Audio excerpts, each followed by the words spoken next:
Hello, and welcome to day 13 of Practical English for Finance and Banking. Today we're going to be looking at Unit 2 from the textbook, which is called Banks, the Basics. Now, most of you are global finance and banking majors, and I'm sure that all of you have done some banking in your lives, so you're already familiar with the basics. So I'm not really going to teach you anything new there, or am I? Because this is looking at some banking things, and we're going to be exploring some things here that you may not be familiar with. Some things that really don't exist in Korea, that maybe were here before but don't exist now, or that were maybe never really part of the banking system here. And also, we'll be looking at things in English, of course. So some of the language, the expressions, the terminology may be different for you as well. So hopefully you'll learn some new things through this. So this first section here is about Grimley's Bank. And I've noticed when they did this, it's kind of interesting. Here, of course, there's no apostrophe here, no apostrophe here. But down here, all of a sudden, they have decided to add an apostrophe. Um, so it's sort of inconsistent a little bit with the grammar, but we will overlook that for now and just focus on the other vocabulary in this section. So this first part here is written like an advertisement, like a flyer or a brochure that you would receive, of like a folded piece of paper, or we would call that a flyer, Flyer. Oops, sorry about that. A flyer or perhaps a brochure. Uh, Again, something that's like folded up, or even just a single sheet of paper that somebody might give you as you're walking down the street. Or this could be something that you might see in an email, uh, an advertising campaign kind of thing. So it's called Open an Account Today. So they're looking for new customers, people who do not have an account at Grimley's right now. So let's just go through it here and see what the answers are. Open an account with Grimley's Bank and start benefiting from this is number one, our great rates or levels of interest and small or low charges. So here they're talking about their great interest. Would we say rates of interest or levels of interest? Well, if you've looked over here, you'll see that I've already got typed interest rates. I normally would not say rates of interest. In American English, at least, we would talk about interest rates. So start benefiting from our great interest rates and small or low charges. Small or low charges.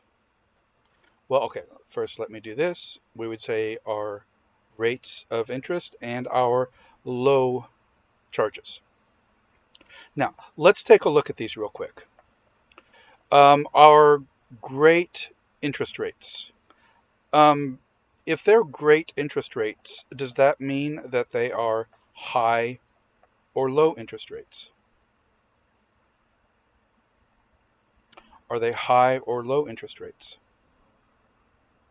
Well, that depends on what you're talking about. Exactly what product, what banking product you're interested in. If you're talking about a credit card or a loan or something like that, then you would want low interest rates. But if you have a certificate of deposit or a savings account, you would want a high interest rate. So it could go either way. It could be either high or low, depending on which product or service you are interested in. And our low charges. Low charges, I would say charges, or you could say fees. So, what kind of fees would a bank be charging? What fees would you incur? What fees would you incur? Incur to be charged. Not occur, but incur. What fees would you encounter or be charged? Well, there are quite a few that banks use. And American banks, I think, are especially skilled at charging lots and lots of fees. Of course, if you have some sort of debt, uh, some sort of borrowing from the bank, there will be interest rates. So they would collect interest on a loan or on a credit card balance. If you write checks, which is something we'll be looking at in here, some banks on some accounts would charge you uh, a fee every time you write a check. Basically, every time you make a payment. Same thing with banks in Korea. When you do online banking in Korea or at an ATM, sometimes, depending on your account, sometimes they will charge you a fee to send a payment to somebody or to whether you do that at an ATM or online. Sometimes there's a fee, 500 won or 700 won, or maybe even 1,000 won to just send money to somebody. So that would be a type of fee. Also, if you transfer money, uh, even between your own accounts, there may be fees. ATM fees, especially if you are not using your own bank's ATM, then there may be a fee. And sometimes banks have a limit on how many times you can use an ATM. Maybe you can have 10 transactions per month or 5 transactions per month. If you exceed that, if you have more than that, then they may charge you a fee. If you use a credit card or a debit card internationally, there could be an international usage fee, like an extra interest charge, basically. Currency exchange. If you're exchanging won for dollars or yen or um, another currency, then they would charge you fees there as well. So there are many, many different types of fees. Of course, banks are a business, and that business is making money, like every business. Or part of that, the goal there is that they make a profit. So there are fees, and sometimes people know about those fees.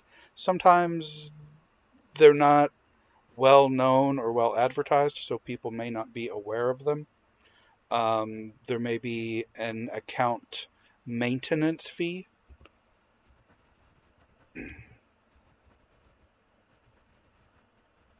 just for having the account. Keeping an account open, they may charge a fee for that. If you are making a payment on a credit card, if your payment is late or past due, if it's late, or we would say it is past due, you could be charged a late fee, or you could be charged some sort of processing fee or application fee for a loan or a credit card. On credit cards, there are annual fees, an amount of money you have to pay every year just for the privilege of having that credit card, of having that product available to use. So there are many, many types of fees. Grimley's here is claiming that they have low charges, low fees. With over 3,000 branches or outlets. You'll never be far from us, and unlike many other high street or town center banks, we're open all day on Saturdays. So with over 3,000, what do we call a store of a bank? Is it a branch or an outlet? That, of course, we would call a branch. With over 3,000 branches, you'll never be far from us. So, and the manager at a bank, at a branch, would be the branch manager. Notice this is a branch. A branch is like one of the limbs from a tree. That's a branch or a limb, Limb. A limb or a branch from a tree. So obviously, this German Shepherd is the branch manager. He is controlling the branch, and this fella is the assistant branch manager. Cute little picture there. So, with over 3,000 branches, you'll never be far from us. We will be convenient. We're in a lot of different places. We're in different neighborhoods. So we have convenient locations. And unlike many other high street banks, what does high street mean? Remember, this book was written using British English. So high street is not a term we would use in the US.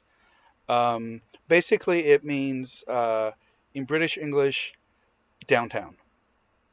Or a high street bank would be a retail bank, not a commercial bank, um, not private banking, but this would be in the retail bank for regular customers. Okay? So, unlike many other high street banks, we're open all day on Saturdays. When I first came to Korea, banks here were open on Saturdays for half a day from like 9 a.m. until I guess 12 or 1 p.m. They were open a half day. Several years ago, when the country instituted, when Korea instituted,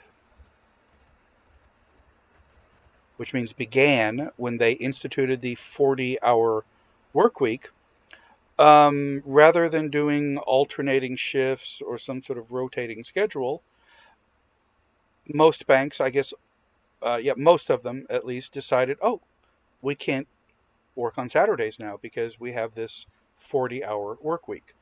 Now, there are a few that do weekend hours now, but it's very few. And that is the ones I've seen, it's tailored or targeted. Tailored or targeted. Tailored is that it's modified, it's designed specifically for a certain purpose or group of people. Those services are targeted especially for migrant workers, um, especially like factory workers that work Monday to Friday, long days, maybe even Saturdays, and so banking would be almost impossible for them because they don't have any free time to do that. So I've seen a few branches in areas where there are a lot of migrant workers that actually have Sunday hours, especially for currency exchange or for foreign exchange, sending money back to their home countries. Okay, next paragraph. Grimley's customers can take money or make withdrawals from more than 1 million cash dispensers or money machines worldwide. And of course, you'll receive a checkbook or a book of checks and a paying card or a debit card within a few days of opening your account. So we have several questions or options in this little paragraph. Grimley's customers can make withdrawals. They can withdraw money, take money out. When you make a withdrawal, you are taking money out of your account. But the verb for that, or the banking term, is to make a withdrawal. So you can make withdrawals from more than a million. That's a lot. More than a million. What do we call them? Cash dispensers or money machines? The answer in the book here is cash dispensers. A machine that dispenses something is a machine that gives something out. For example, a water filter that you'd see in the hallway or at a restaurant. That's you put your cup there and hold it under and water comes out. That's a water dispenser. It dispenses water. It gives water. Okay. In the bathroom, a soap dispenser for like liquid soap. That would be a soap dispenser. It dispenses something. It gives it out. So it calls them cash dispensers worldwide. Now, of course, you're very familiar with ATMs. This picture looks like it was from Thailand. Some of the banks that are common in Thailand, um, Bangkok Bank here, Krung Sri. Um, I can't quite read the name there. But you can see here, get Thai baht. So that's the currency in Thailand. A whole row of ATMs there. Here's a different one, 24-hour cash. And here it says ATM. And at the bottom, you can see here, it also says cash dispenser. Okay. What do the letters, the initials ATM stand for? Pause the video for a second, write down your answer. What does ATM stand for? What do those letters represent? ATM. An ATM is an automated teller machine. Like a bank teller would help you conduct transactions at the bank. They would assist you with making deposits or withdrawals or doing other types of transactions. But this is not a person, it's a machine. So it's automated. Not automatic, but automated. An automated teller machine. Now, a lot of people will say ATM machine. I'm sure I say it sometimes, an ATM machine. But what does that mean then? An ATM machine, if you say that, if you say ATM machine, what is that? That's an automated teller machine, which sounds stupid if you say it that way. So to be correct, you should only say ATM, not ATM machine. But people do. So some people, that really bothers some people if they hear somebody say ATM machine. It doesn't really bother me. I'm used to it. And I probably say it too. So I don't really worry about that. But technically, you should not say that. Now, what are some other names for ATM, other words for ATM? Well, here are some synonyms. Synonyms are words with a similar meaning. So here's a list of similar words from the thesaurus. A thesaurus is kind of like a dictionary, except instead of giving you a definition, a thesaurus gives you synonyms or similar words. Now, sometimes these words have basically the exact same meaning. Other times, like it says, they're similar. So maybe in certain cases they have the same meaning, but you have to be careful because there are different meanings, different nuances between them. So here, an ATM is an initialism of automated teller machine. Initialism means they use the initial letters, the first letters of automated teller machine, ATM. And here they say automatic. I've never heard that as a standard word, so I would say automated teller machine. So what are some synonyms here? Cash machine. People do say money machine. I've probably said money machine. It's a machine where you get money. Cash machine, money machine, cash point. I think that's more British. I think they use that term more. Automatic teller machine. Again, I don't really like that one because the original term is automated. ABM. I'm guessing that's like automated bank machine, even though I've never seen that before. An auto teller. Bank machine is really common. Cash dispenser to me sounds a little more formal. Hole in the wall. A hole in the wall. Well, why do they call it that? Well, if you look at how they are designed, they are often inserted into a wall, into a hole in the wall. So they are literally a hole in the wall where you get the money out. A till. Till is a common expression for a cash register. So the till would be the place where you keep the money. And again, that's more British, but in the US, especially for a cash register, we would use the word till. Automated teller machine, ATM machine. Again, technically not correct, but people say it all the time. Automated bank teller, automatic teller. Okay. So ones I would specifically use here, of course, automated teller machine, cash machine, money machine, cash point, bank machine, cash dispenser. Those would be, I would say, those are the most common ones, at least in the US, that you would hear. Okay, so let's look at a few other initial isms here. Initials that you'll see. What's a PIN? PIN.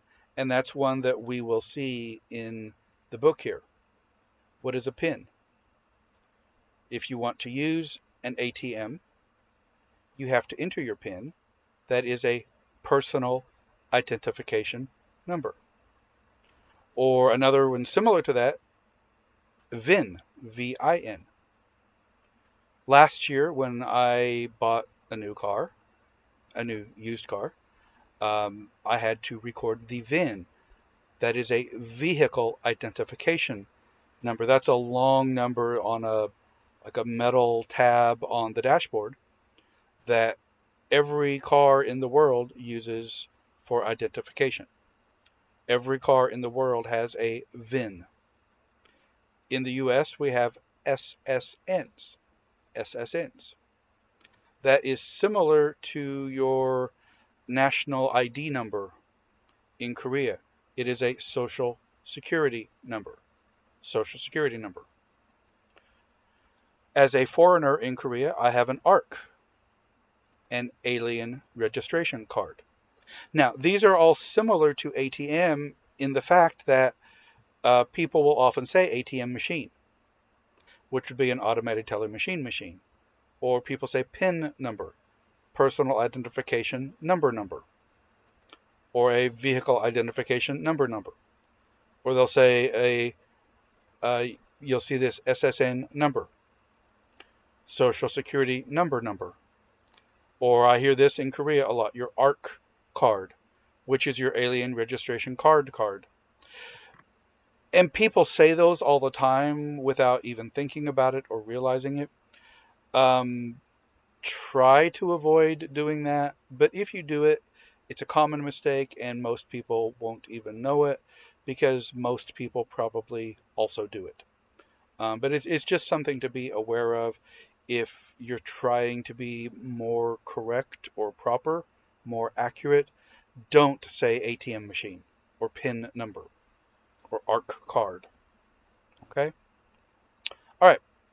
So let's go back to this. Grimley's customers can make withdrawals from more than 1 million cash dispensers worldwide. And money machines, I would say, is also fine here. I just did this one because that's what they say in the book. That's the official answer. And of course, you'll receive a checkbook. A checkbook. And in the US, we would spell it like this, a checkbook. So what is a checkbook? Well, let me show you briefly here. Um, this is what a checkbook would look like. It's a little booklet or folder, like kind of like a wallet that folds. And you can see here on the edge, there's a stack, and this would be a little booklet of usually about 25 checks. So if we open this up, this is what you would see inside. This top part is also a little booklet. It's called the register,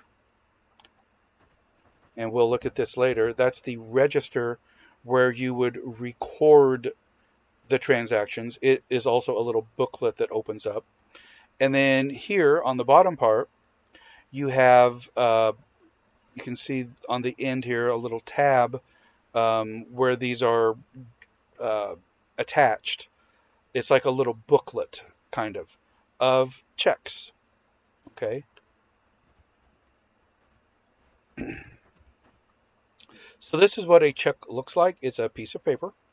It has the customer's name, the account holder, and of course they're using here just sample customer, kind of like what is it, Kim Gildong, um, and 12345 any street somewhere U.S. In actuality, you would have street address and city and state, and then the zip code for the address. You'd have the date, pay to the order of, this is the person you're paying, and then a dollar amount in numbers and words. Remember at the beginning of the semester, we practiced writing numbers in digits and words, and that's where you're going to use this, okay? So you might want to review that. Of course, you might want to review that for the test next week anyway. For this, the for there is sometimes just, it says memo.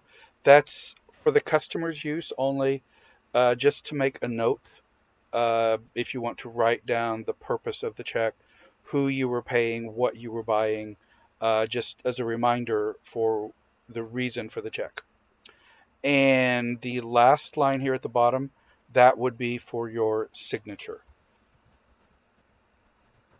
That is where the account holder would sign to say, okay, I authorize this payment.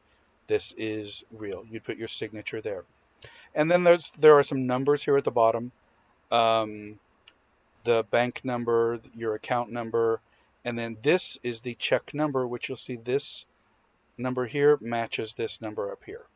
That's just the check number. So this one is 1028, 1028.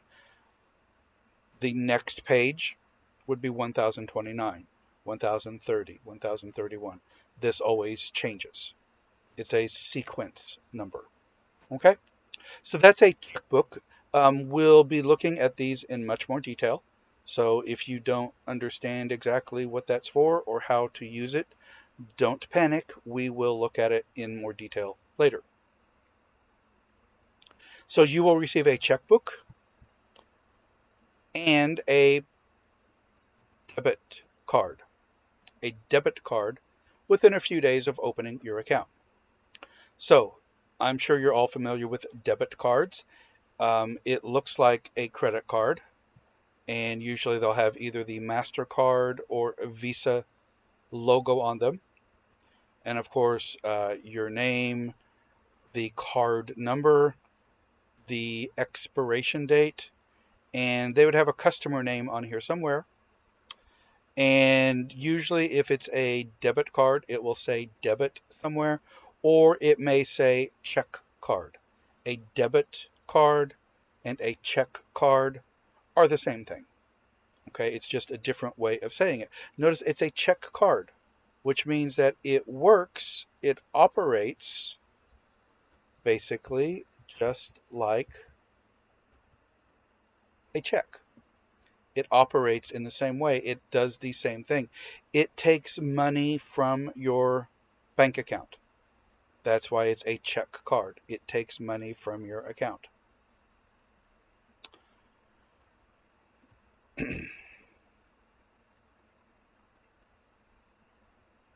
Okay. Computer users may be interested in our e account. All the benefits of a regular Grimley's current or day-to-day account with the added convenience of being able to view your lists or statements and make or do payments online. So computer users may be interested in our e-account. E-account, that's kind of like email. What is e? Electronic. Like email, electronic mail. This is an e-account, an online banking account. All the benefits of a regular Grimley's account. What kind of account? An account that you use for your daily transactions, deposits, withdrawals, buying things, making payments, an account that you have frequent access to.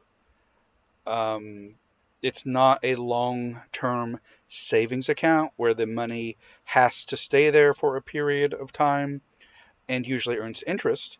Um, this is your daily use account. And in British English, it's called a current account.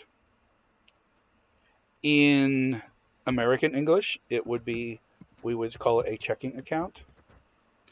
And in Korea, I believe my bank calls it a my deposit savings account, which is really confusing to me, but that's what they call it. You have all the benefits of a Grimley's current account with the added convenience, additional convenience of being able to view your statements.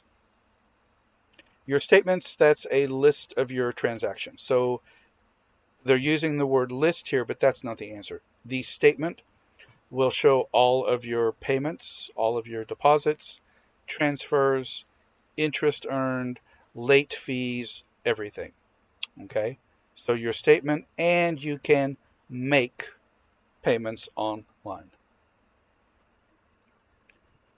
Last paragraph.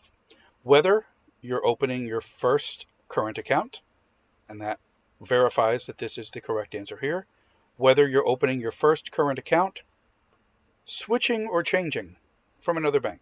If you're switching from another bank or simply want to take advantage of our savings accounts, a range or variety of savings accounts, we'd say a range of savings accounts, which means there are different types.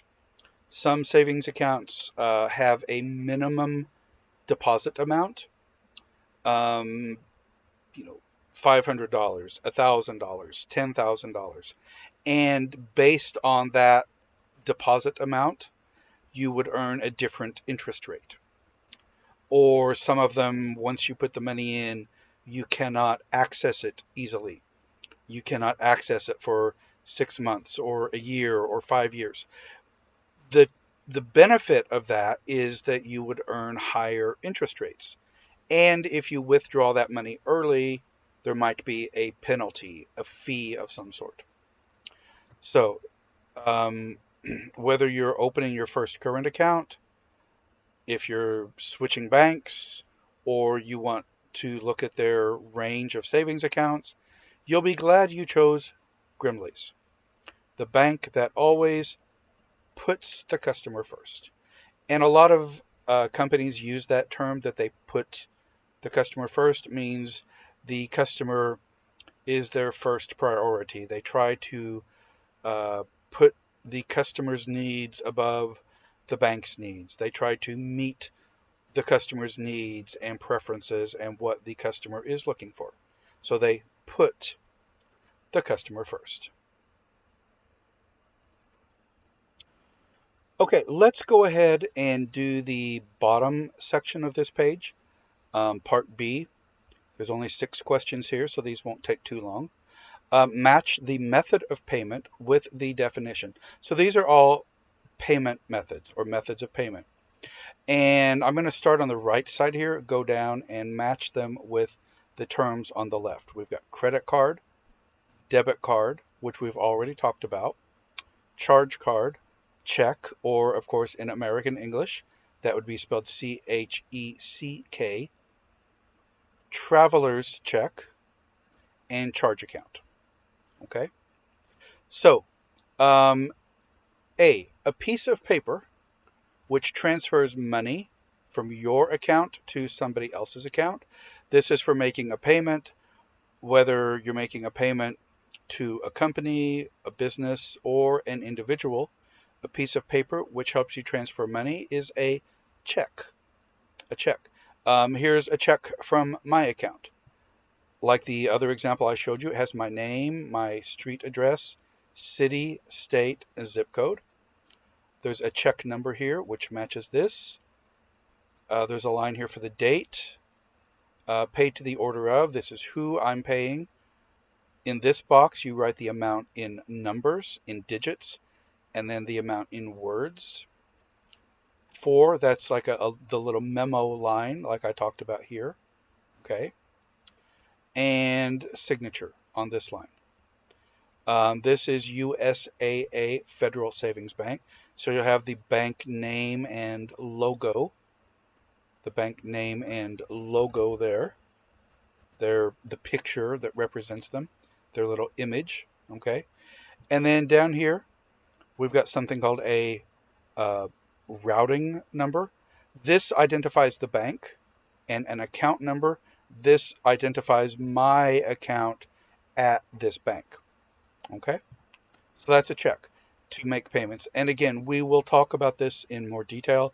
We'll do some practice with this. And this is something obviously that you don't really use in Korea, but if you're working for an international bank, especially American or UK, and I'm not sure how common they are in other countries actually, but it's something that you may encounter. Even working at some of the international banks in Korea, like KEB Hana, you will come across those occasionally. They are able to cache those. So you may see them at some point, even if you're only working in Korea. Okay, B, similar to a credit card. So it's not a credit card, but it's similar to a credit card, but usually operated by a chain of shops or other retailer. So it's not a regular credit card, but it's operated by a chain of shops or other retailer. This would be a charge card. A charge card. Charge cards basically are operated by a chain of stores or a group of stores. This is a retail store in the US called J.C. Penney. That's actually named after the founder. His name was John Cash Penney. Kind of interesting name, John Cash Penney. So J.C. Penney is a retail store. They sell clothes and perfume and home furnishings and things like that. It's kind of a nice store, but not super expensive. Um, a department store, okay, not a grocery store or anything like that. But you'd see a J.C. Penney store at a mall. It would be one of the big stores, like you would see here with a Lotte department store or Hyundai department store, but it would be in a mall with other large stores as well. So J.C. Penney issues their own credit cards. Basically, um, it's not a Visa or a MasterCard or an American Express. It's a JCPenney card. So it's limited to use at their stores or maybe other stores that's part of their conglomerate, their group, I guess, a retail group. So again, you'd have a credit card number, um, and your name would go here. It's basically a JCPenney credit card. But you can't use this at uh, other stores. You can't use this at restaurants. You can only use it at JCPenney. Okay? So that is a charge card. It's specific to that retailer, to that company.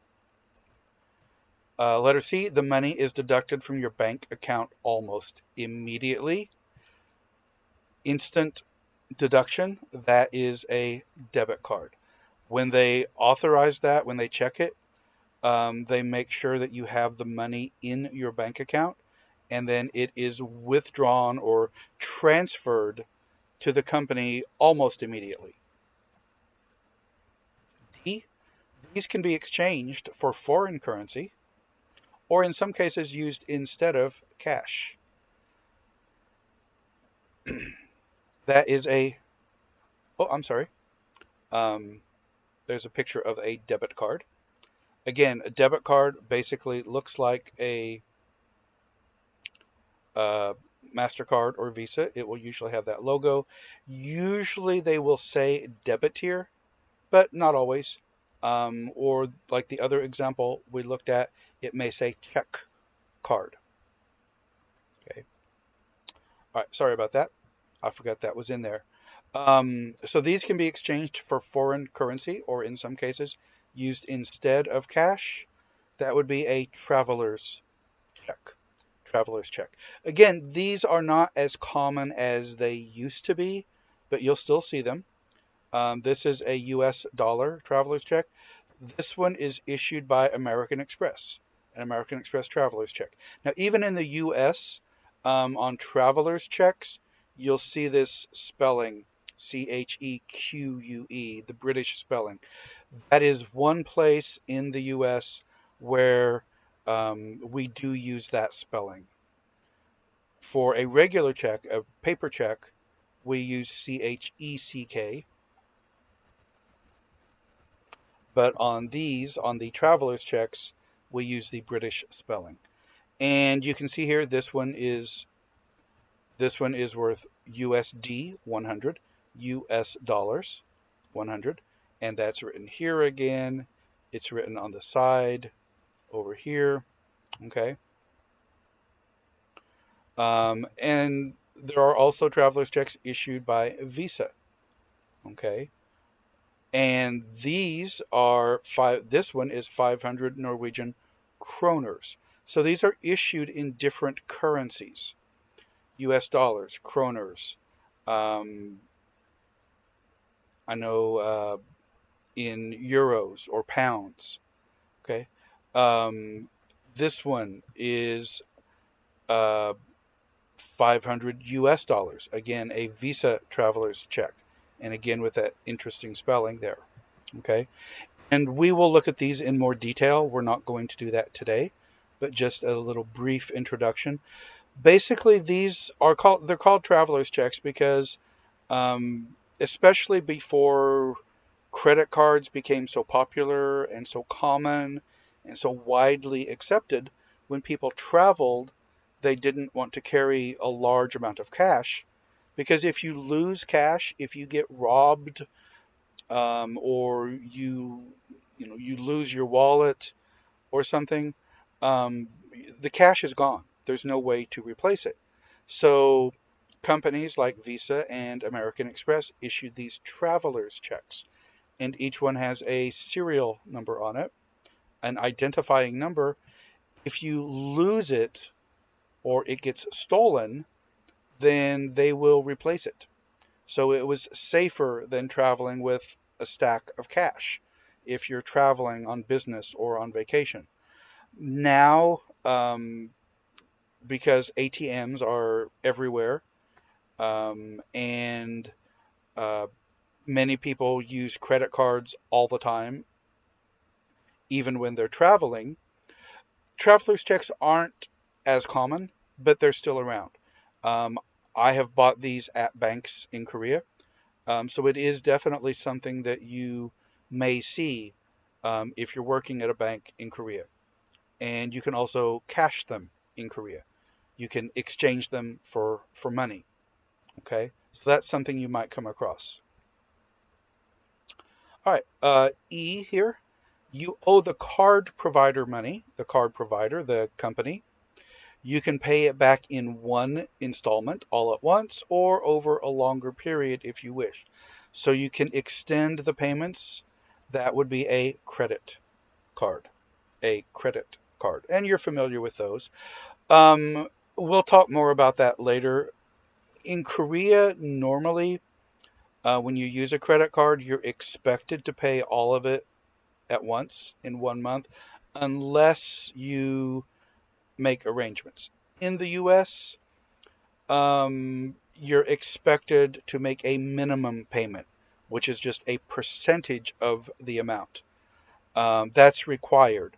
It's much easier to make smaller payments in the U.S., which probably is not good because then people carry a balance. But use what's called revolving credit is much easier in the U.S., and a lot of people will carry a balance from month to month, which means that they don't pay the entire balance. They only pay $50 or $100, and the rest of it carries over to the next month. And of course, there are interest charges associated with that. And the last one here, you owe the retailer the store money. That is, oh, there's my credit card. You owe the retailer money. That is a charge account. It's similar to this charge card, but here it's you don't actually get a card. It's more just an account at a certain business. You'll hear this a lot of times in movies. Oh, put it on my account. It's more something they would just do internally at that retailer, at that store, or maybe a hotel or a restaurant. It's just an account you have with that company, but they may not issue you an actual card to go with that. But you would sign the receipt and put it on your account. Okay, let's stop there for today, and we will do part C here on Thursday. Don't forget that you have an exam coming up on Monday, and that will be at your regular class time. And it will be, you will need to be on Zoom live on your camera so I can see you and make sure that you're the one taking the test. And you will also need your computer for doing the exam. It'll be something like a Google Forms kind of exam. So it will be a written exam, um, regular class time next Monday. The material that we're doing this week will not be on the test. Okay. Everything we did from day one until last week through the end of last week will possibly be on the exam. Okay. Everything is potential. So make sure you review all of that information and be ready for that exam on Monday. So Thursday, I'll finish up this part of the lecture, um, section C here, and then the exam will be next Monday. Okay, have a good afternoon. Thank you.